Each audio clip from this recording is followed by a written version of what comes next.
You're about to listen to the first hour with our interview with John Michael Greer. If you're interested in listening to the last 45 minutes or so, please consider joining our Patreon for a host of other content and access to our Discord server.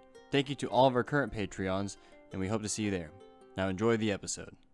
All right, everyone, welcome back to an Apocalypsis Historia interview, back for round 2 with John Michael Greer, and he need no introduction if you've already watched our part 1, which I definitely recommend you should.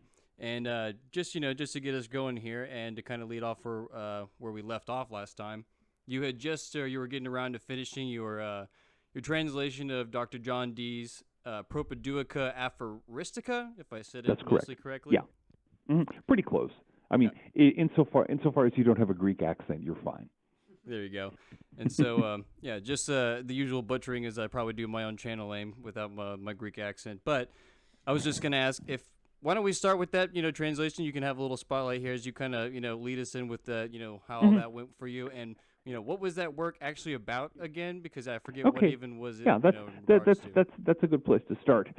Okay, this is John Dee's first published book, and it was written in Latin. Propedeutica Aphoristica means more or less aphoristic introduction, or aphoristic pre-instructional material, what you need to read before you start studying. And that's exactly what it is. The subject of the thing is primarily astrological magic, astrology generally, but it has a very specific magical focus.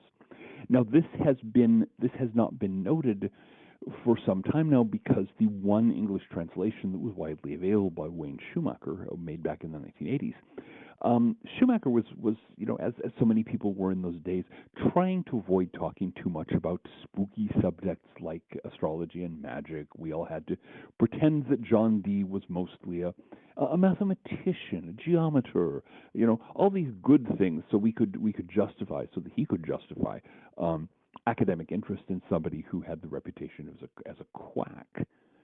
And so, I understand why he did that, but he literally left out words like magia, magic, in a couple of places. And he also, unfortunately, did not know enough about Renaissance astrology to recognize when Dee was making references to specific astrological techniques. So that was my irritation with the translation, and my sense that this is very important work led me to buckle down and translate it again. And so it's very straightforward work. It is 120 aphorisms varying in length from a sentence to a couple of paragraphs that each introduce a concept having to do with astrological magic. And starting with very, very basic things like, here is the Earth, here are the planets and stars. Of course, this is all before the Copernican system was accepted. So Earth is at the center, the sun moves around it, and so on and so forth. But he's very, of course, this is John Dee. He was extremely well educated by the standards of the time. He was drawing a lot of his astrological theory from the Arabic astrologer Al-Kindi. So it's all about rays of light and rays of some subtler nature streaming out from each star, coming to various points in the Earth, and affecting things down here. It goes into that in quite a bit of detail. It provides, I think, honestly, the best introduction to Al-Kindi's ideas that I know of. And it then goes on to say quite a few things about both the kinds of astrological magic that everyone knows about, and a kind that most people, certainly I've never seen it discussed, catoptrics, the art of using mirrors in magic, where you're literally using, for example, a curved mirror, a spherical mirror, to concentrate the light of a star or planet and direct it onto, say, a talisman or something like that. So we're getting into seriously cool stuff here. So that translation I completed last year.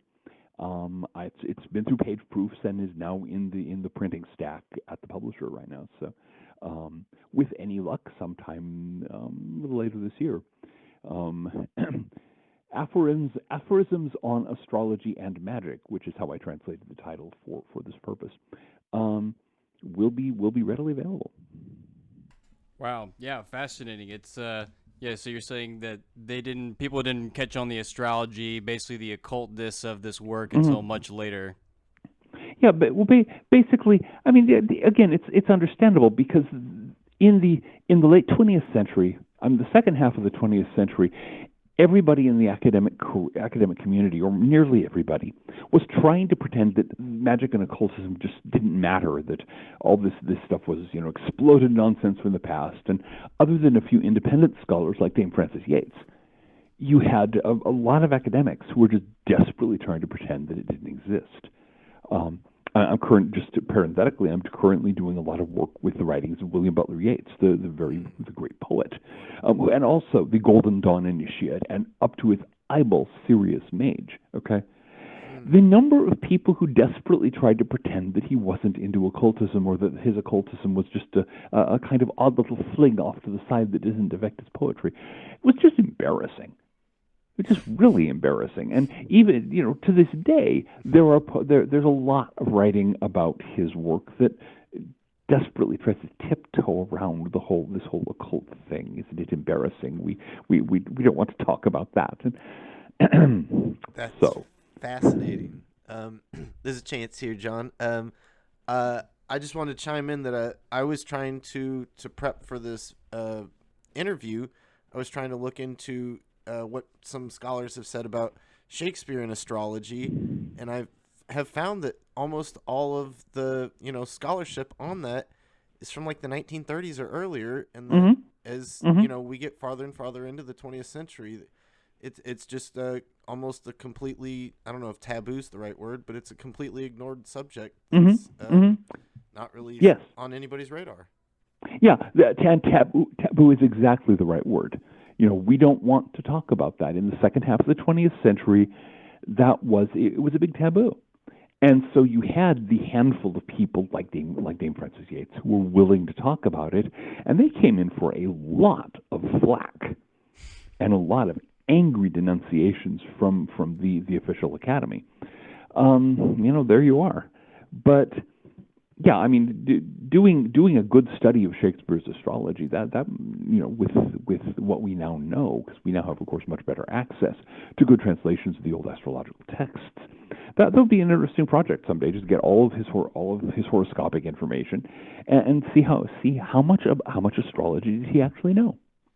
Yeah, shout out to any graduate students or post-grad researchers out there that are interested in a new idea. That is rich, fertile ground to be sown there, folks. If you're looking for, if you're looking for a doctoral dissertation, this would be a good one. But I caution you, make sure you know your astrology first. There have been a lot of really, really embarrassing books published by people who thought they knew much more than they did. I'm recalling one book, actually a translation of one of Giordano Bruno's books. It was the translators were very into postmodernist this and semiotic that, and they somehow didn't manage to realize that Bruno was talking about the art of memory. And so they were coming up with all of these labored arguments for why is he taking these objects and relating them to numbers. It's because they're visually similar to the written number, of course. And because you would use them in a mnemonic image to remember something that included that number. They missed that completely. It was just embarrassing. That's too funny. One of our favorite viewers / I guess you could call it, internet colleagues of ours is a guy named Daniel Cowan. You know Daniel, or you've spoken with Daniel perhaps. But yeah, he's a big art of memory guy, and he did a video recently. He did a lecture at the Oxford Fellowship, and it's online on a video. But art of memory is kind of a completely overlooked sort of phenomenon of the era, which is kind of ironic that we've literally forgotten art of memory. We've all forgotten the art of memory, and this despite the extremely good book by Frances Yates, despite works by several very eminent medievalists. There's a lot of material out there, but nobody wants to pay attention to it. Now, the thing that baffles me is that it's actually very practical. When I went back to college to university in the early 1990s, I had previously had a chance to read Yeats's book on the art of memory, and I decided, okay, let's give it a try. Here I'm going to be doing my a degree in history of ideas. I'll need to keep a lot of stuff in memory. It works. It works extremely well. Interesting.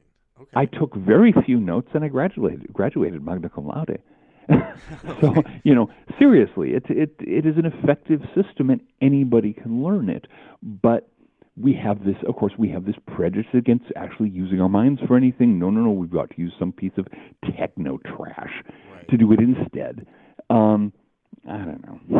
The materialism meets the commercialism in a sense. Yeah, and I know I'm probably sounding like a grumpy old man at this point. That's not how we did things back in the Renaissance, sonny boy. No, but there's something to be said that, like, at this point, I think we've all come to this realization that with every tool, we may gain some kind of advantage of convenience, but we do lose a fuller understanding or a more intimate link with the thing itself. And it does seem that's the case with, art of memory, that is, just print itself becomes more and more available, and people can have larger and larger archives and access to books that we, ironically, require our memory less and less. And on that note, I wanted to ask, do you think that art of memory is kind of a widespread phenomenon in the Shakespeare era Renaissance England? Oh, good heavens, yes. Okay. Yes, it was very widespread at that time. We know, for example, that Robert Flood, just a little bit later, included detailed instructions on the art of memory in a couple of his books. We know that I forget the name of there was an Italian art of memory scholar from the 15th century whose works were extremely popular in Europe, and they had very early and widespread English translations. The art of memory was a normal part of study at the time. It was a normal part of intellectual education. Of course, the original Roman sources for it, the original classical Latin sources for it, were widely available and studied by almost everybody who had any kind of education at all. So yes, this was a known thing. This was something many people practiced at least the basics of, and most people knew how to do it, and some people became very good at it. Yeah. Okay.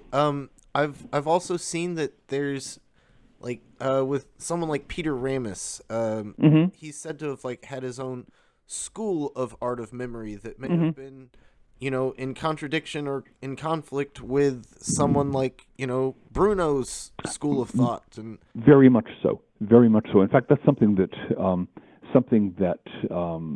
Yeats talks about in her book, The Art of Memory, about how Ramus's system was meant to be an art of memory, but it was very much very distinct from the Hermetic end of it. He wanted to do an art of memory based on ideas, based on cognitive constructions, where the Hermetic approach was based on imagery and symbolism.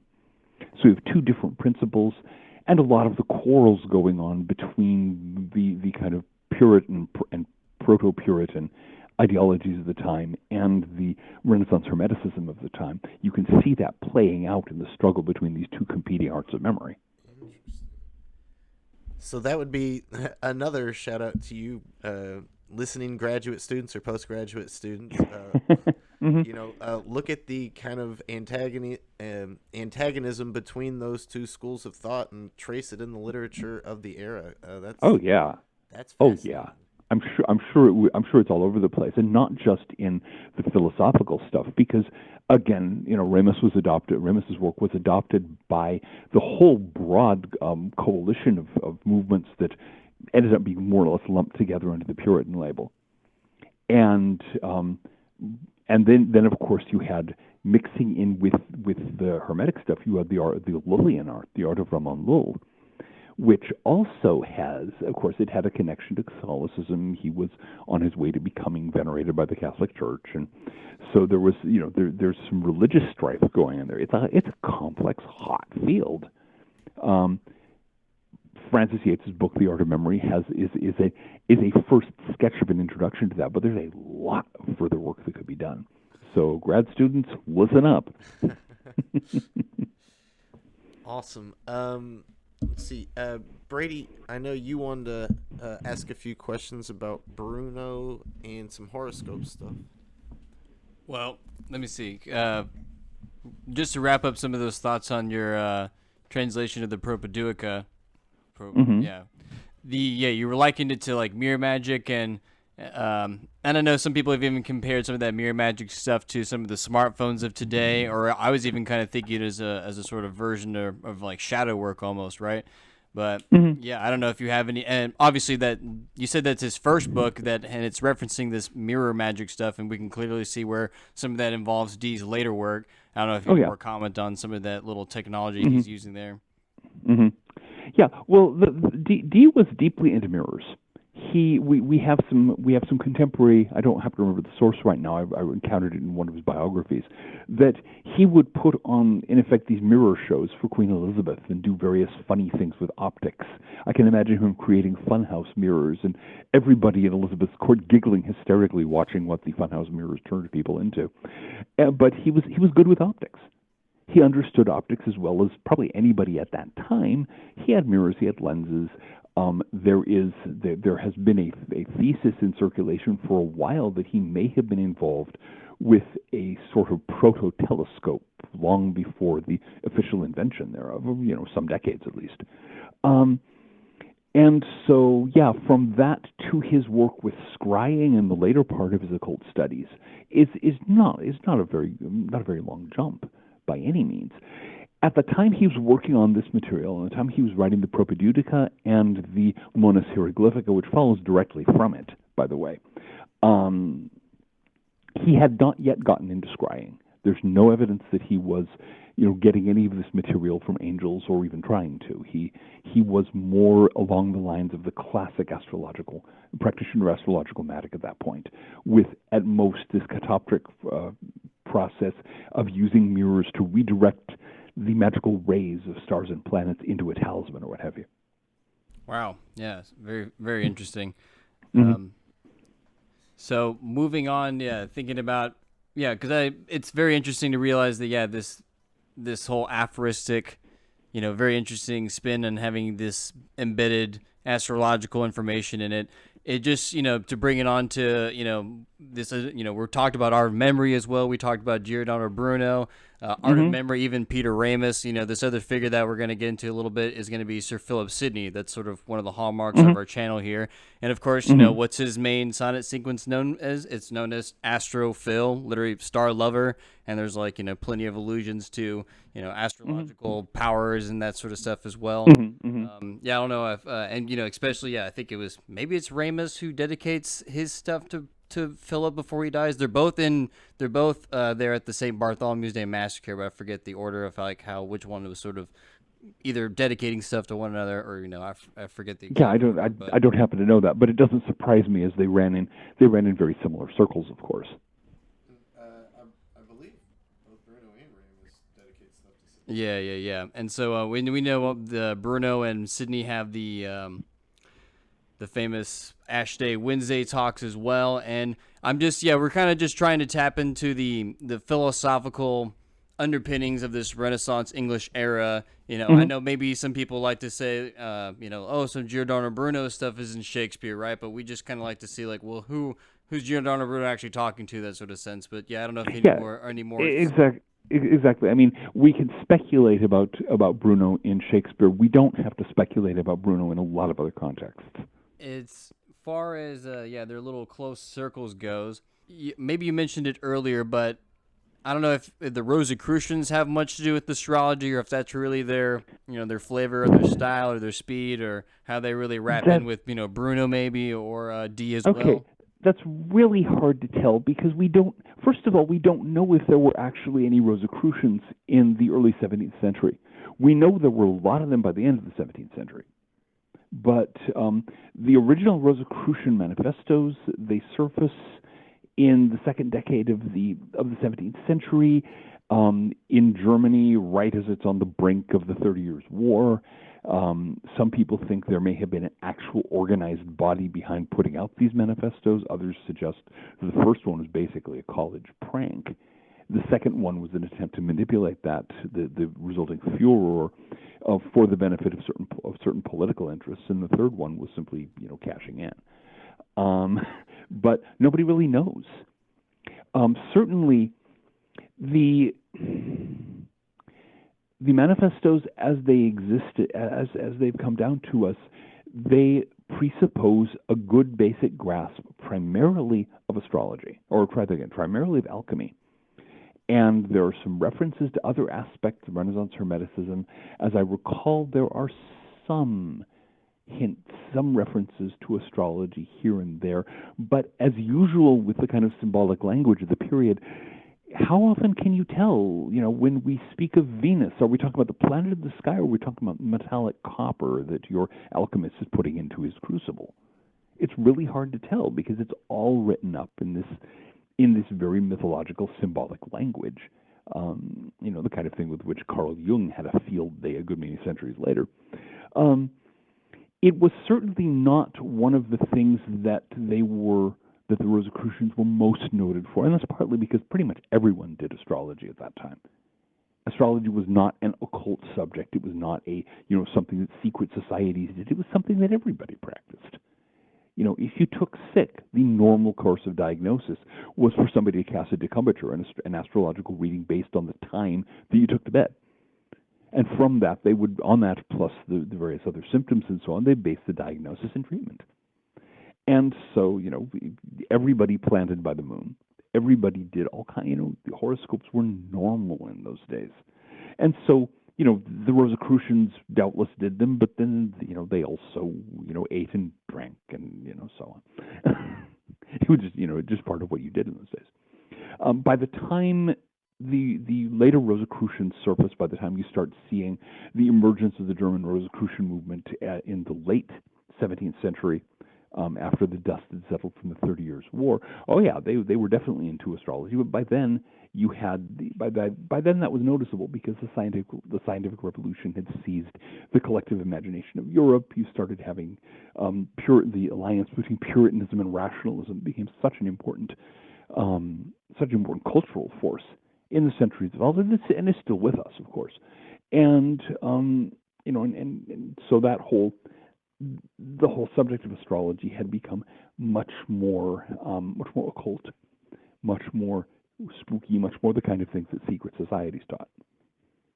That makes total sense. As we move further and further into this more secular paradigm, more materialistic paradigm, that we sort of give a modern revisioning of what actually was the case, and that seems to be the consensus about Shakespeare's era with astrology, according to these couple essays that I was reading from 1933 and 1939. That in fact, it's mostly the case that your smartest people, your most scientifically minded people, were the ones most likely to have intense knowledge of that stuff.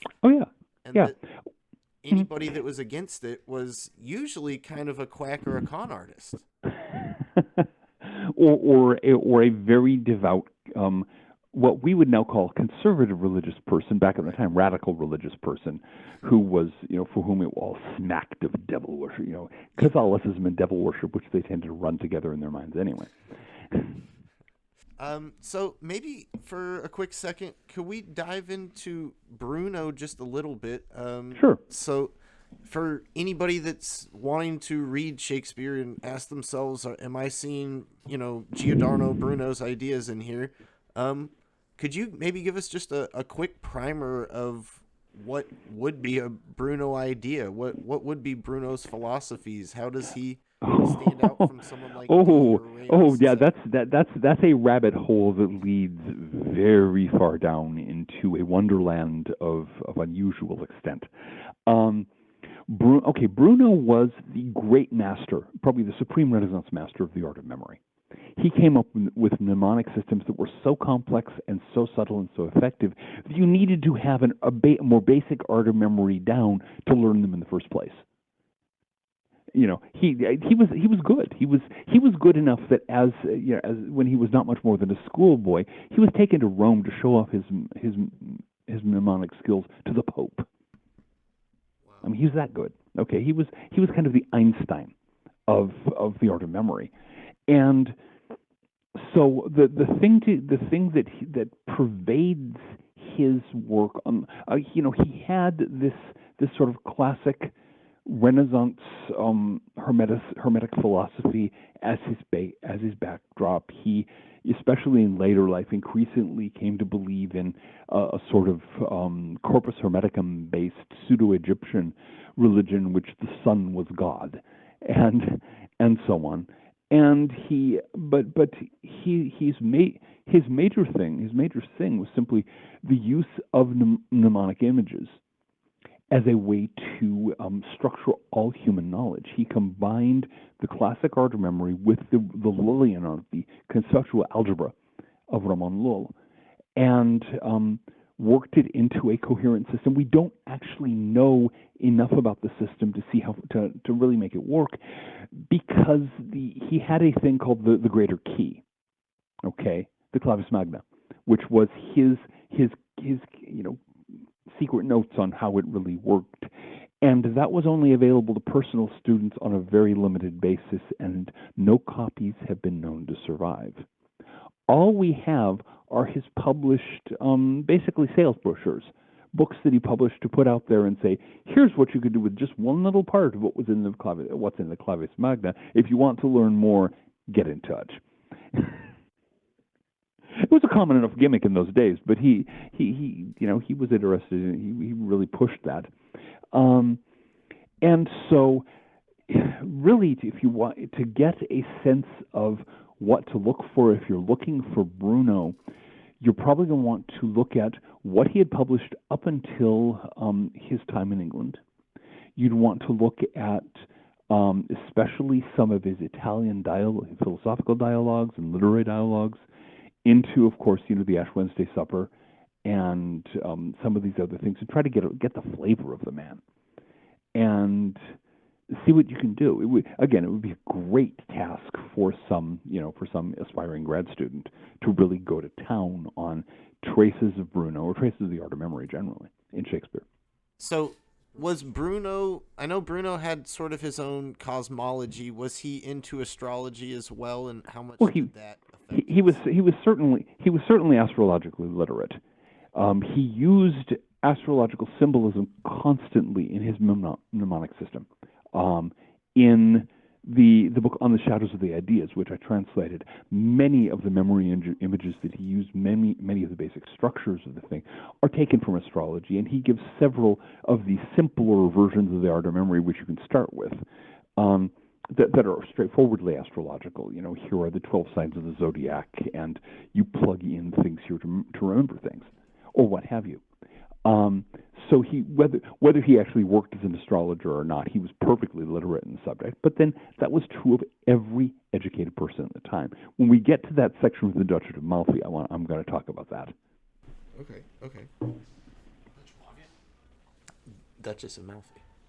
In Duchess of Malfi. Yeah. Yeah, in the Duchess of Malfi, yeah. Sorry, yeah. No, He thought you said Dutch Mafia. No, the Dutch Mafia. I like that. Now, if Webster had written that play, I'd read it in a heartbeat. Yeah, I feel like the Duchess of Malfi is a case of it doesn't have the catchiest title, and Dutch Mafia might have got. Dutch Mafia. I really imagine, a kind of John Webster Jacobean noir.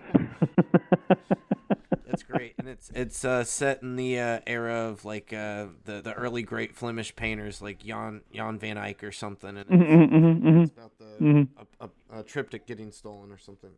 Yeah, there we go. Yeah, but it has to end with buckets of blood and bodies scattered. And what am I saying? Every act has to end with buckets of blood and bodies scattered all over everywhere. This is Jacobean theater, after all.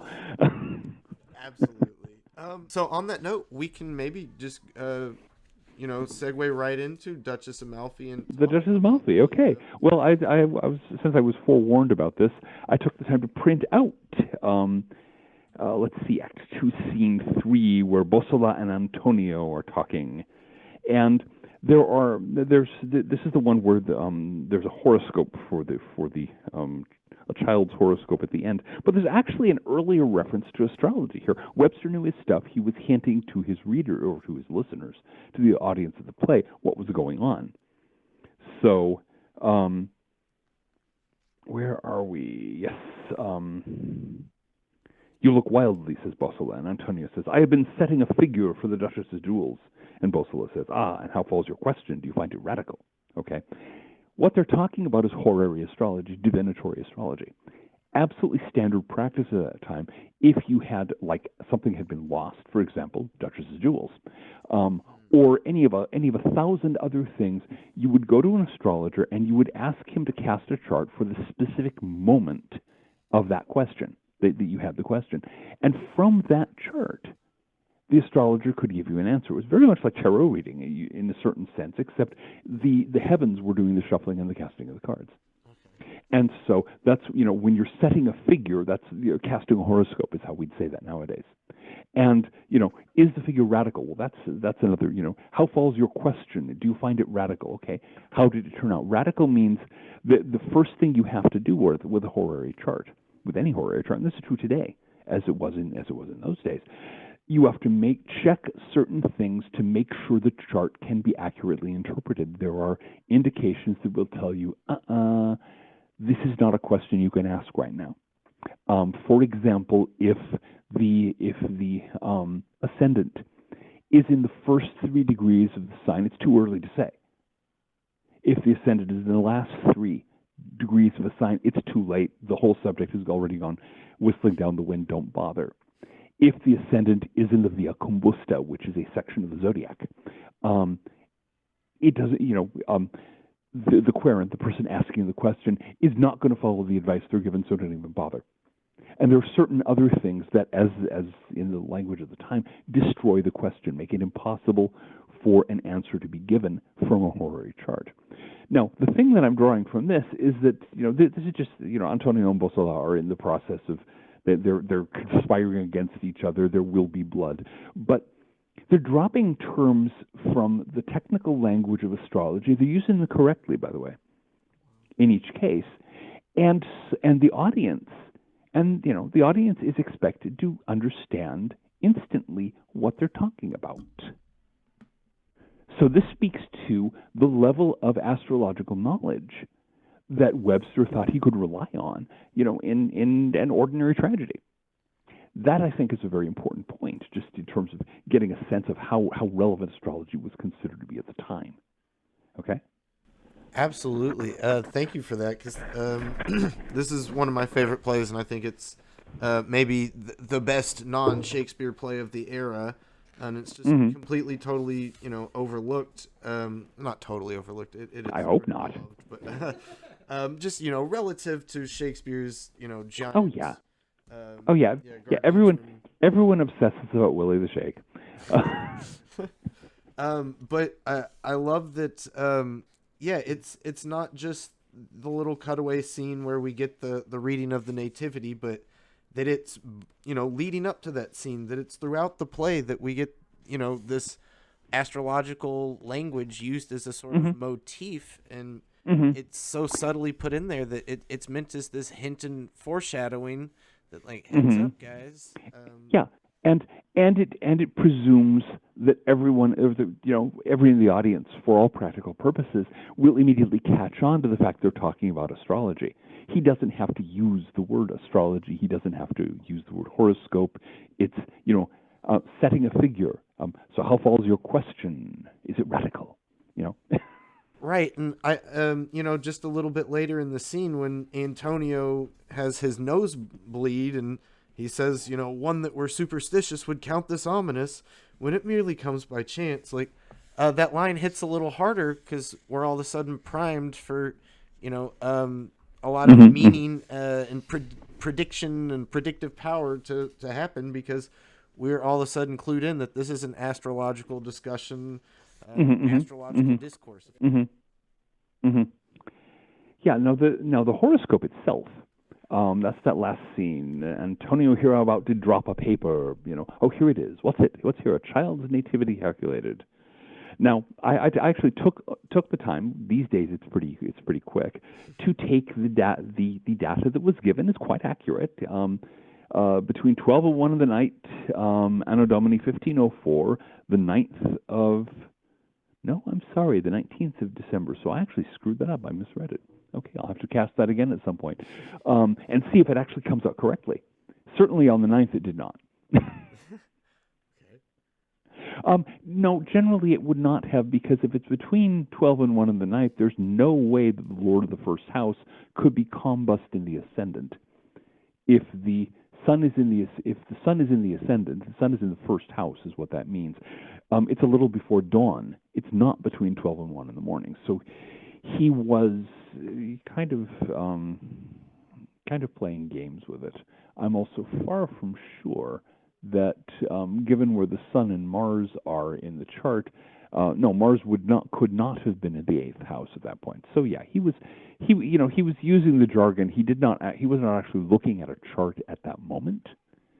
But the details that he passes on, that the Lord of the first house being combust in the ascendant signifies a short life, that would in fact do so.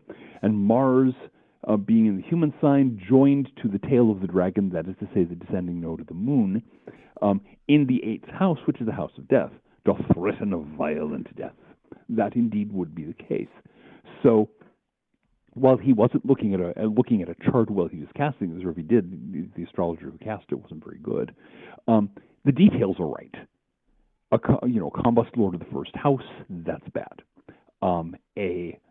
Mars conjunct the descending node, which is ill-omened. To have that in the 8th house of death, yeah, that means that predicts a violent death, and it's also generally a very bad omen.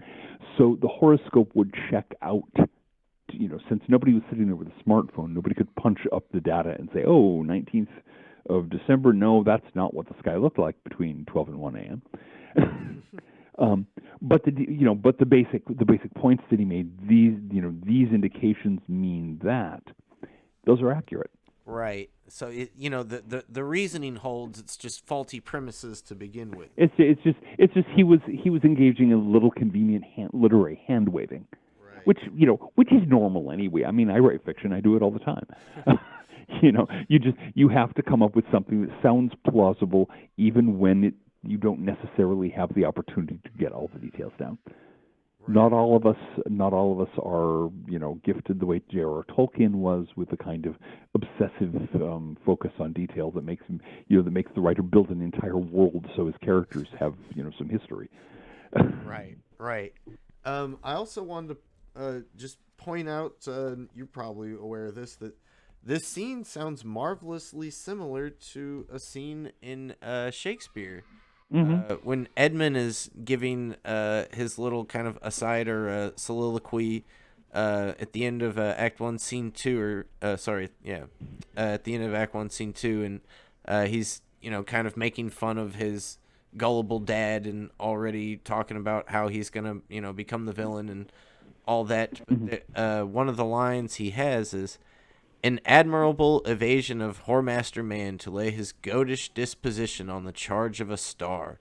My father compounded with my mother under the dragon's tail, and my nativity was under Ursa Major, so that it follows I am rough and lecherous. Tut, I should have been that I am, had the maidenliest star in the firmament twinkled on my bastardizing. Edgar, in Pat, he comes like the catastrophe of an old comedy. My cue is villainous melancholy." The funny thing is, Shakespeare is showing, and this is interesting because this is a place where Shakespeare is showing that he doesn't actually know much about astrology. Okay. Ursa Major is not in the zodiac. Okay, Ursa Major is not. Ursa Major is far enough from the ecliptic that he doesn't matter in a natal chart. Okay, so Shakespeare, I suppose you could take this as evidence that passage at least was written by, some guy with a limited education from Stratford-on-Avon, because no. Right. It would not have been Ursa Major. Now he is correct that if if Cauda Draconis were rising at the time of conception. And there were ways to try to anticipate or try to work back to the date of conception based on the time of birth. That would produce a villainous, or that might in combination with other things lead to a villainous character. But it's not especially goatish in nature. I'd want to see Scorpio involved. Interesting. Or Capricorn, of course, if you want something goatish. Could it possibly be that we have somebody absolutely, butchering it ironically on purpose? Yes. Okay. Yes, we could.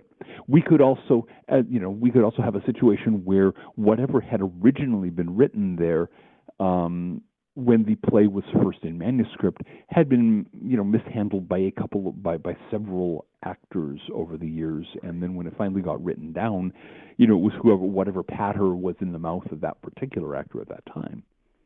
I mean, the early, we talked the last time, there are some real questions about the early textual history of at least some of the plays. So, yeah. But it is interesting to note the difference between that, on the one hand, and then Webster, who very clearly knew his astrology and got the details right. Right. And I also wonder, because there is, in both scenes, we have this kind of sense of irony where we have Antonio, who's the good guy in Webster, is sort of the one that is doubting astrology or doubting superstition, but yet, ironically, he's the one that's, having the bad things happen to him and proving all this astrology was right. And also proving that the omen, right. The omen of the bloody nose was right, yeah. And then in Shakespeare, we have the same situation happening, except it's the bad guy that is doubting the power of astrology, but in the doubting of the power of astrology is proving that is right.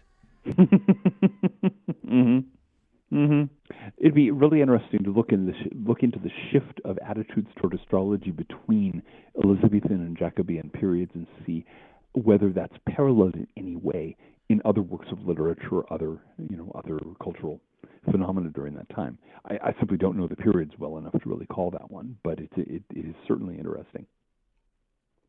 Absolutely. And let's see, Lear's probably 1605, 1606, and Duchess is 1612 or somewhere thereabouts. So they're much closer together than I realized. Okay, that's worth knowing. And so, yeah, it does seem like in this specific Jacobean period that there is a real conversation being had here. And that's pretty fascinating. Well, the thing is, the debates that ended up blowing up at the time of the scientific revolution, there was plenty of backstory to them, basically. Just how much effectiveness astrology had, how did astrology interact with the human will, and did it? This goes way back. And you have Christian theologians, for example, insisting that the will must be free from the stars, or it wouldn't be fair for God to condemn people to eternal damnation for acts of will over which they had no control. If in fact a goatish star had driven you to lust, how could you be blamed for it? And so there was going back all the way to Roman times, there was a lot of debate over just how much power does astrology have.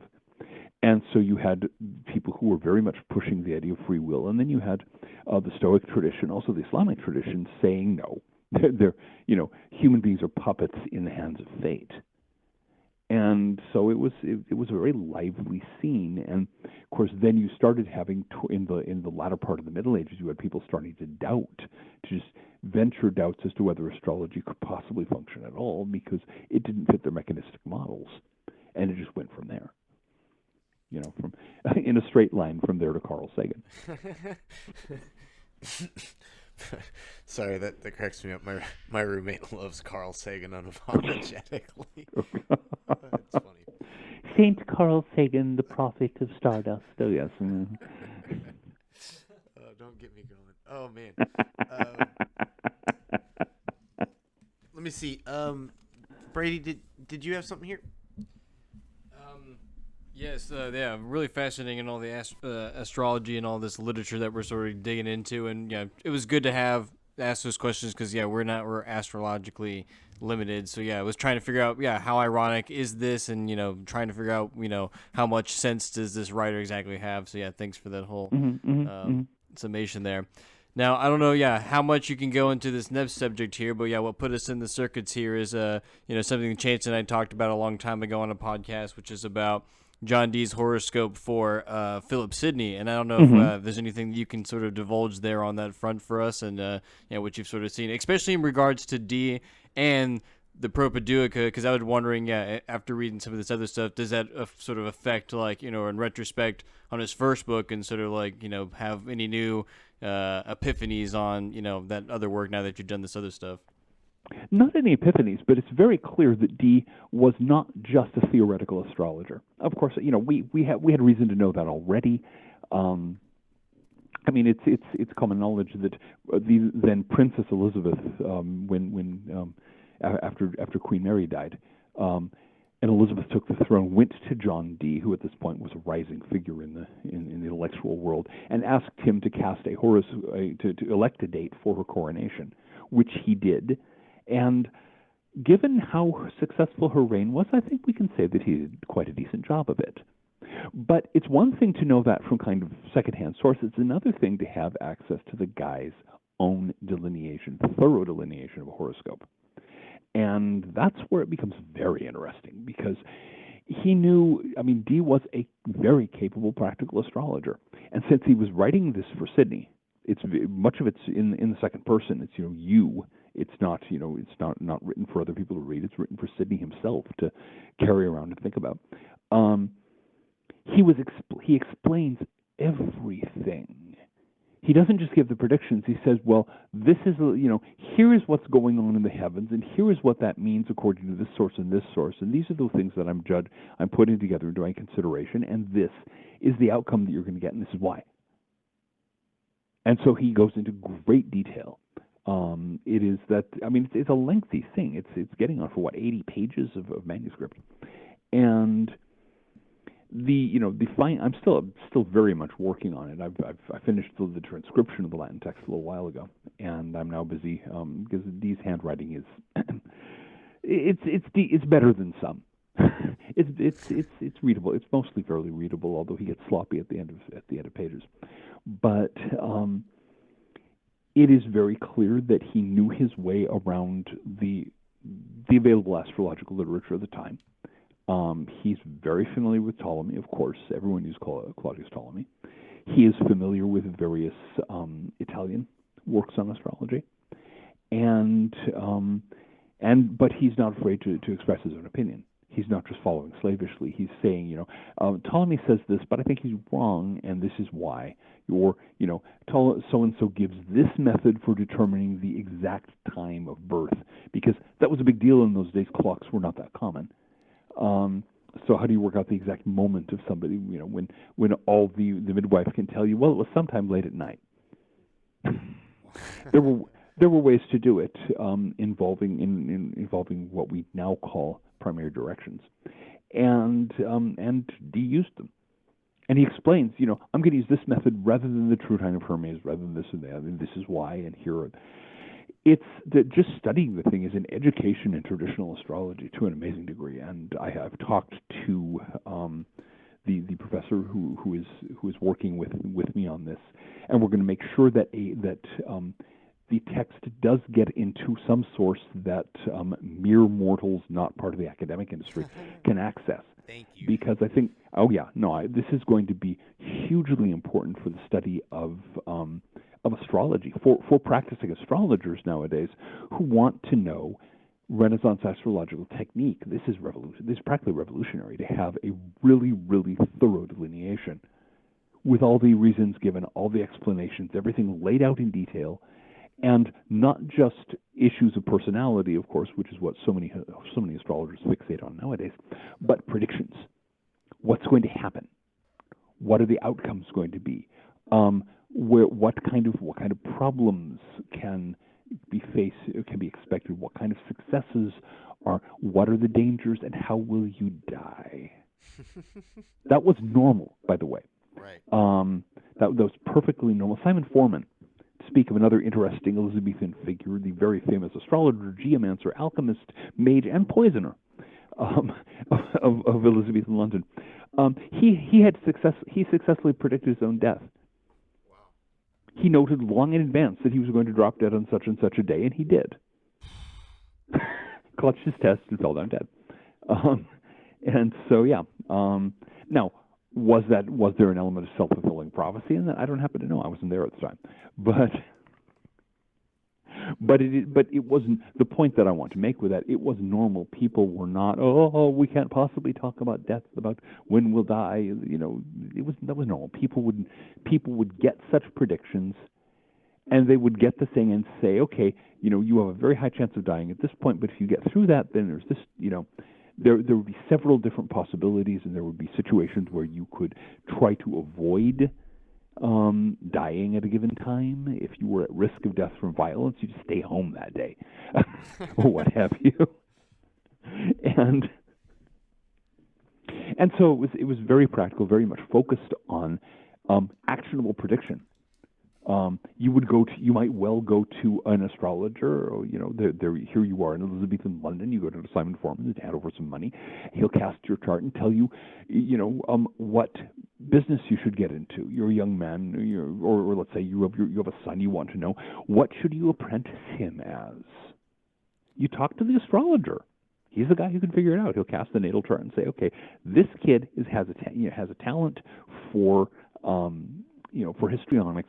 Get this kid down to the theater. He can play female parts until his beard comes in, and then he can play male parts, and he'll probably make a lot of money. That's good. Let me see. Sort of related to this, I wanted to ask. So it seems like astrology is kind of widespread, and I think pretty much practitioners of all belief systems would for the most part accept it as kind of a universal reality.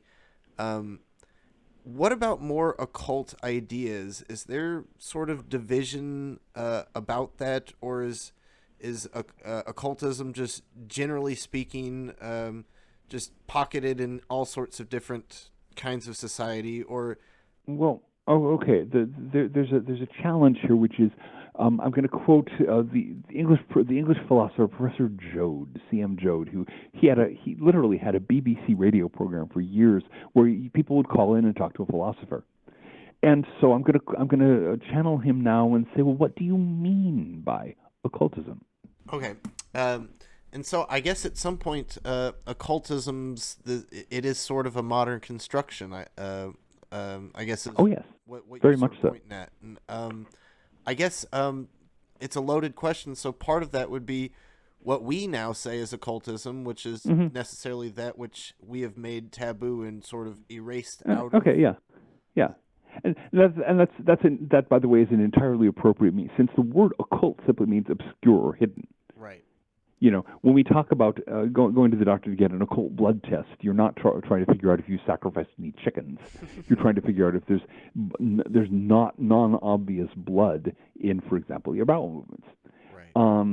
Similarly, when the moon occults a planet, it passes in front of the planet. You can't see the planet. Okay.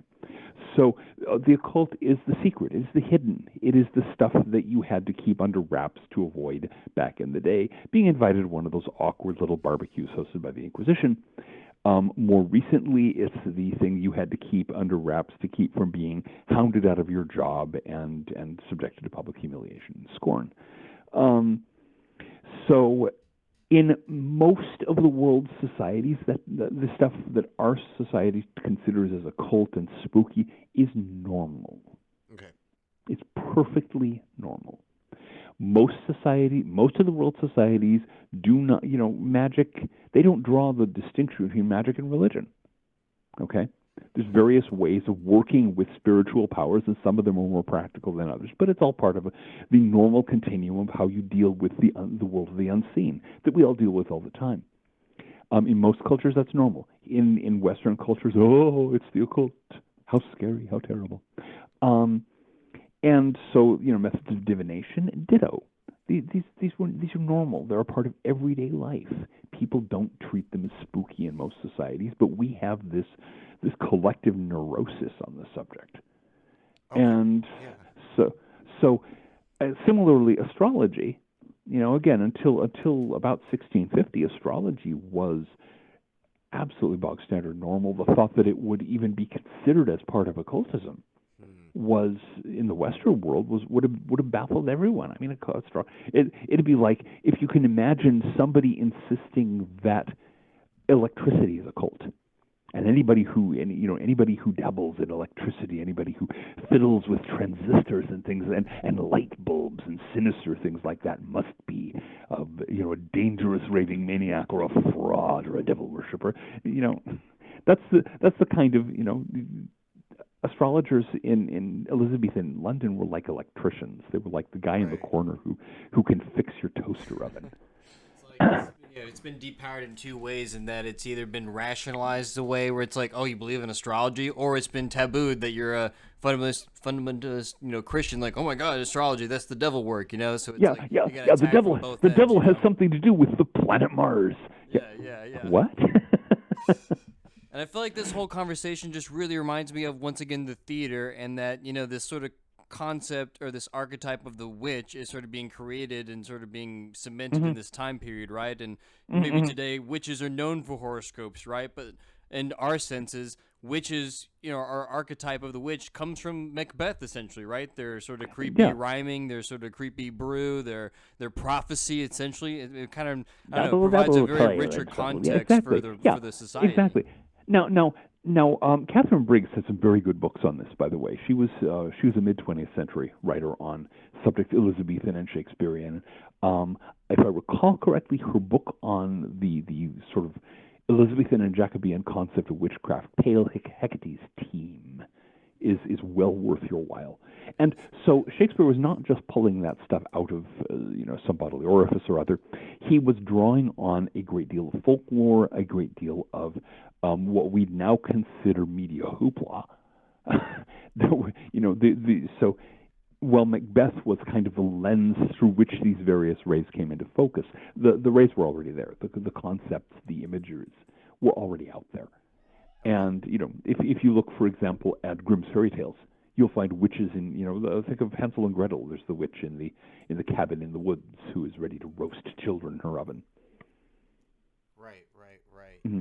So it was it largely had to do with the nasty propaganda on the part of religious interests, but that's they're long, complicated story.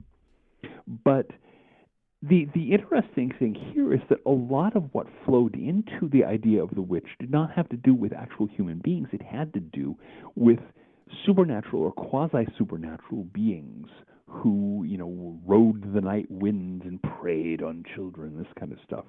The witch in Hansel and Gretel is not just an old woman who lives in the forest.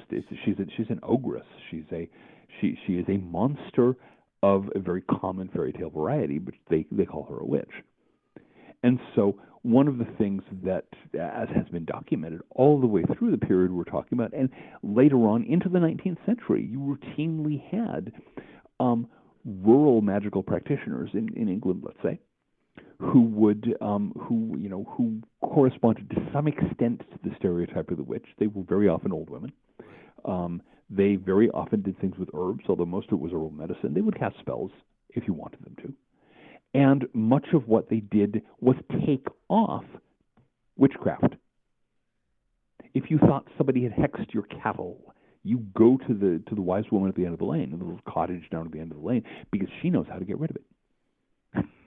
And so there was, in the folk imagination, there was quite a distinction between the witch, that cackling figure of evil, and the old woman down at the end, in the little cottage down at the end of the lane, who was that and if you could find a clergyman who would take you seriously, those were your two great defenses against witches. Interesting. So it was a complicated world in those days. Now, the really interesting thing is that the old woman at the foot of the lane there probably had a copy of William Lilly's book, Christian Astrology. Okay.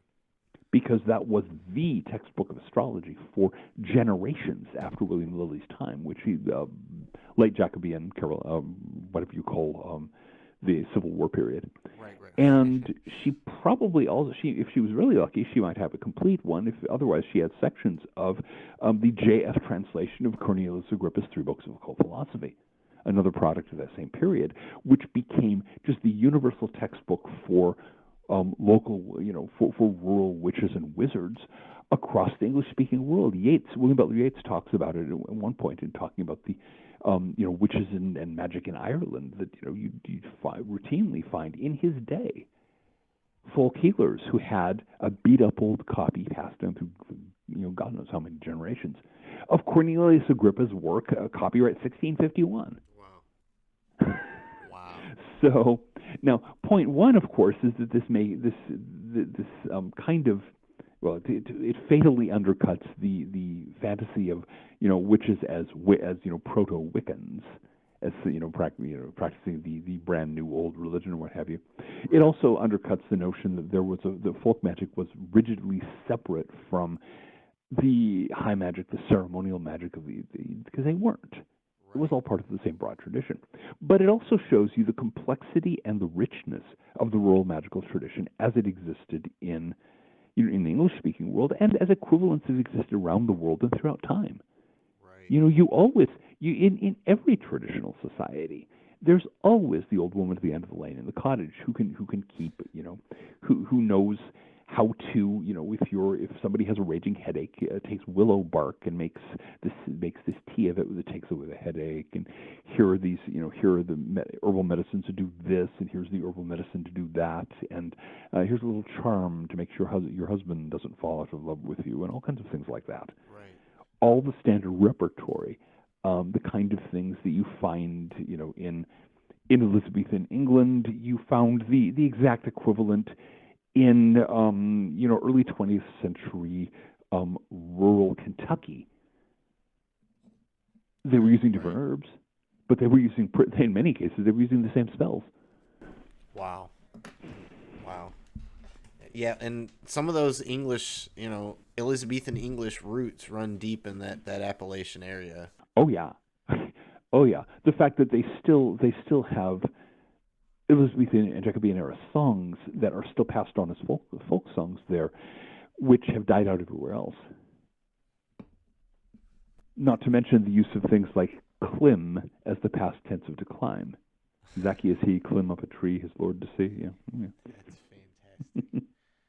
All right. Well, yeah, thank you so much. This has been an excellent talk. It was really fun to sit here and chat about all this sort of Renaissance magic and, going off into the weeds about any old thing here.